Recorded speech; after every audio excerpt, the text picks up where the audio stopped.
सत्ता के लिए गठबंधन करो, गठबंधन का जमकर फायदा उठाओ और फिर चुनाव से पहले गठबंधन तोड़ दो। यही बीजेपी की नीति है। अब 2024 लोकसभा चुनाव से पहले बीजेपी ने अपने एक और सहयोगी को चुनाव से पहले ठेंगा दिखाती दिख रही है। तो क्या है बीजेपी का प्लान, देखते हैं ये रिपोर्ट। तमिलनाडु में एआईएडीएमके से रिश्ते में तनाव के बीच हरियाणा में दुष्यंत चौटाला की पार्टी जेजेपी से भी बीजेपी की ठन गई है। इसके बाद एआईएडीएमके की तरह ही जेजेपी ने भी गठबंधन तोड़ने की धमकी दी है। सियासी गलियारों में जेजेपी और बीजेपी की राह जल्द जुदा होने की बात कही जा रही है। बीजेपी प्रभारी बिप्लब देव ने बीजेपी की ताकत पर ही सरकार चलाने का दावा कर दिया है। 2019 विधानसभा चुनाव के बाद जेजेपी और बीजेपी के बीच गठबंधन हुआ था। बीजेपी जेजेपी का गठबंधन अगर टूटता है तो हरियाणा की सियासत में मनोहर लाल खट्टर सरकार की मुश्किलें बढ़ सकती हैं। इतना ही नहीं, पिछले 4 साल में जेजेपी 9वीं राजनीतिक पार्टी होगी जो एनडीए गठबंधन से बाहर हो सकती है।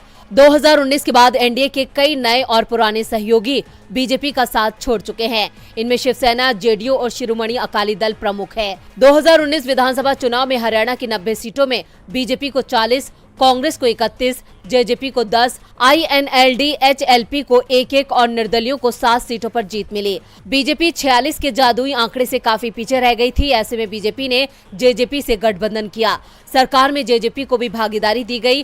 पिछले कुछ महीनों में दोनों के बीच कुछ मुद्दों और सीटों को लेकर विवाद है। 2 महीने पहले जेजेपी की पेंशन वाली मांग को हरियाणा के मुख्यमंत्री ने खारिज कर दिया था। हाल ही में बीजेपी के राज्य प्रभारी बिप्लब देव ने जिंद की उचाना कला सीट पर 2024 में बीजेपी कैंडिडेट उतारने की बात कही थी।